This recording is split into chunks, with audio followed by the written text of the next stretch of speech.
Good morning, Skallywags, and welcome to another Mindless Drivel. My name is Shpoo, and last week we talked about a guy who made a bad decision. Okay, so he made a series of bad decisions. A series of bad decisions that earned him one of 3 of the coveted spots on the 2020 Darwin Awards. Also, last week I had mentioned that after doing the first one, if you guys wanted to hear the other 2 stories, to let me know, and well, here we are. So I guess that's what you guys wanted. So today we're going to be talking about 2 young men who, you'll see. It's not good. But I do have to kind of break in and say here, if you've ever read the Darwin Awards, like ever followed them at all, have you ever noticed that it's almost always exclusively men? I mean, wow, men, we really are stupid. You almost never see women on there. So, good job, ladies. Way to keep the species alive. Anyway, at around midnight on February the 9th, 2020, Police Inspector Campbell Hill received a rather upsetting phone call. Someone had fallen into the Cave Gardens sinkhole. Inspector Hill collected himself and prepared for what was sure to be a very long night. On his way out the door, he thought to himself that he'd better call the fire department, because he's most likely going to need their rope rescue rig. And that is where our story begins. Now, the Cave Garden sinkhole is actually a very, very beautiful spot. It's a pretty big tourist attraction, and it's always been a safe place for people to go. No one's ever really been hurt there. The entire sinkhole is surrounded by a protective fence. And then there's this giant wrought iron platform, which is also surrounded by a protective fence, that hangs out over the precipice, that allows tourists and onlookers to look at the beautiful vines and roses and the natural waterfall cascading down the 100 feet to the cenote below. According to the local mayor, thousands of people visit the sinkhole every year. It's popular not just to tourists, but even the locals love to go there. And there has never been a single accident, a single problem of any kind, until now. Inspector Hill arrived to the sinkhole around 3 a.m. and the fire department was already on the scene, lifting the lifeless body of 20-year-old Bradley Streeter out of the sinkhole. And it didn't take long at all for 2 things to be determined for sure. Bradley had died instantly, and foul play was ruled out.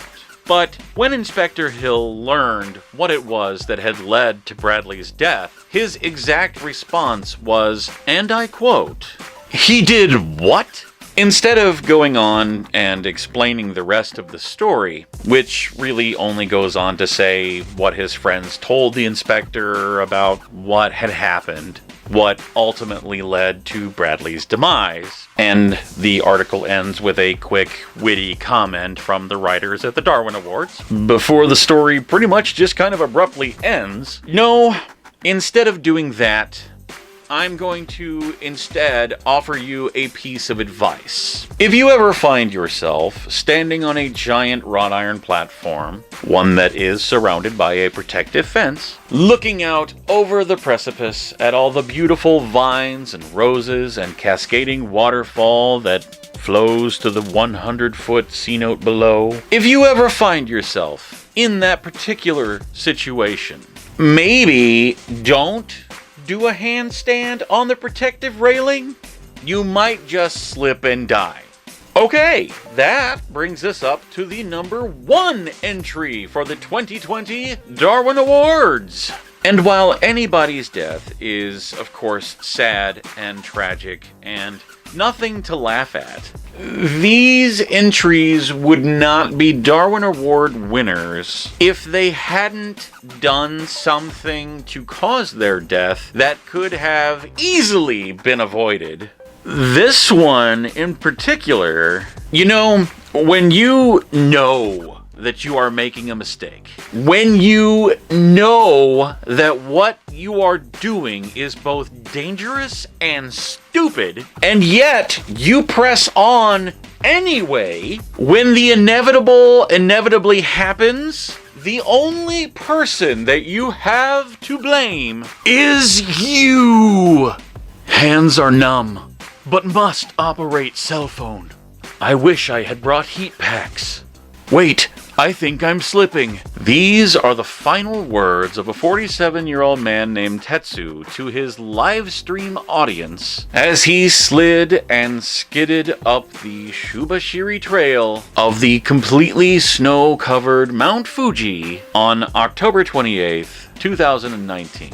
And now a quick pause for explanation of context. 62 miles west of Tokyo, Mount Fuji is one of 3 of Japan's holy mountains. A 12,389-foot volcanic summit that is visited each year by religious pilgrims, by mountain climbers, and by sightseers. The Shubashiri Trail is a slippery and treacherous one, even during the summer months when there are amity stations that are staffed by people who can help you if you find yourself getting into trouble. But this was October. This was the off-season. Not only are there no amity stations at this time of the year, but the weather conditions on the trail this time of year are described as being downright hostile and inhospitable. Anyone will tell even the most experienced climber that to brave this particular trail in winter, you're going to need 3 things. Proper winter climbing gear, obviously, a good amount of climbing experience, okay, and the common sense to know what you're getting yourself into. Tetsu? Yeah, he lacked all 3 of them. All that Tetsu had were the clothes he was already wearing that day when he left the city. Clothes that were said to be perfect for an October day in Tokyo. A pair of climbing poles, I mean at least he had that, and a cell phone.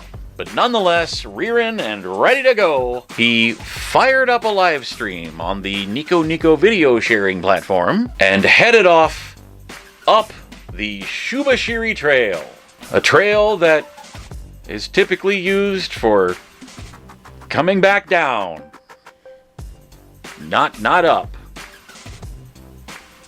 Down. As he made his way up the ash-covered mountain, it didn't take long for that ash to become snow, and then for that snow to become deep snow. Slowly but surely, people started tuning into the live stream, where they were treated to an entire litany of complaints of cold, numb fingers and the fact that he didn't bring any kind of heat pack. But with all the complaints, instead of turning around, which was an option literally the entire time, Tetsu pressed onward.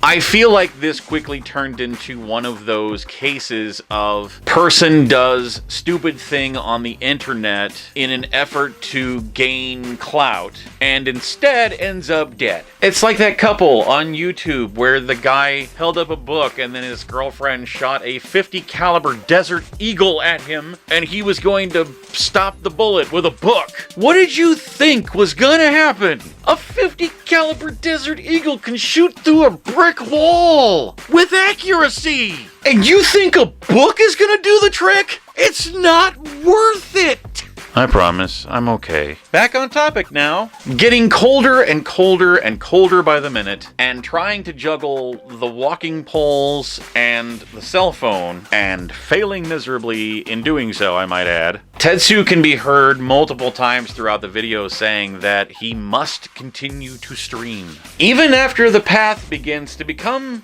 very, very, very narrow, even after the little protective fence has completely ended, even though he is uncomfortably close to the edge of a mountain and above the cloud line, apparently the clout was just more important.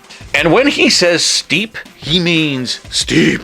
At this point, the slope is about 30 degrees, and you can see it in the video. He even cautions himself against slipping and falling several times. And it's right at that point where his, just regular street shoes begin to fail him. He definitely was not wearing, you know, the crampons, the mountain climbing shoes. He's just wearing like a pair of Jordans or something. Now, to be fair here, I don't know that they were Jordans. I'm just using that as an example. And I certainly don't want to give off the impression that a pair of Jordans are not adequate mountain climbing shoes. So please, let me be clear. Jordans are not adequate mountain climbing shoes. And finally, we hear those ominous last words, "Wait, I'm slipping." Experienced Mount Fuji climbers will tell you that in the event you find yourself beginning to slip, you have exactly one chance and only a mere matter of seconds to stop yourself, or it will be too late. So it was at this point that Tetsu dropped the cell phone finally and shoved his walking pole into the snow and into the ground or whatever and stopped himself, and the day was saved. And all of the viewers of the live stream got to watch as the cell phone slid down Mount Fuji. Only one problem with that. It wouldn't exactly be a Darwin Award winner if any of that had happened. Well, actually, I guess it is partially true, because the viewers of the live stream did get to watch a slide down Mount Fuji, or at least part of one, because at this point in time, Tetsu was not quite finished making terrible choices. Instead of dropping the phone and holding on tight to his walking stick as he shoves it into the ground to stop himself, he did the opposite of that and dropped the walking poles, but held on tight to his cell phone. Even though he probably could have grabbed the walking poles at literally any given moment, because the entire time they're just bouncing around him. In fact, in an almost ironic twist, the very last thing we see before the video cuts out is one of the walking poles flying right across the screen, like frozen in the center of the screen as it flies across. And that's where the video cuts out. Obviously, all these people are watching this, so a number of people called the authorities and reported what had just happened. And the 47-year-old man's body was found the next day at an altitude of about 9,800 feet, 3,281 feet away from where his fall began. Out of the 3 stories that we've told between last week and today, I feel like Tetsu's story is definitely the saddest of the 3. But it's also the most frustrating. To think that a coat, a pair of gloves, a pair of crampons, or even just an ounce of common sense could have saved a life. Tetsu would still be streaming to this day. So the lesson that we have to take from this is, if it looks like a bad idea, then it's probably a bad idea. And if it looks like a bad idea that might kill you, then don't do it.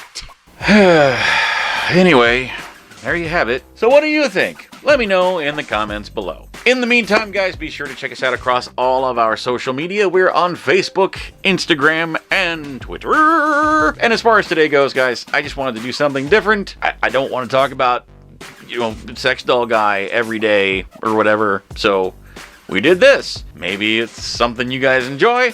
Maybe it's not. I don't know. You gotta let me know. So while you're here, be sure to do the YouTube things like comment and share and like. And while you're at it, subscribe. It's literally, it's a little click, one, done, half a fraction of a second, and you're done. You got literally nothing to lose from it. So do it now.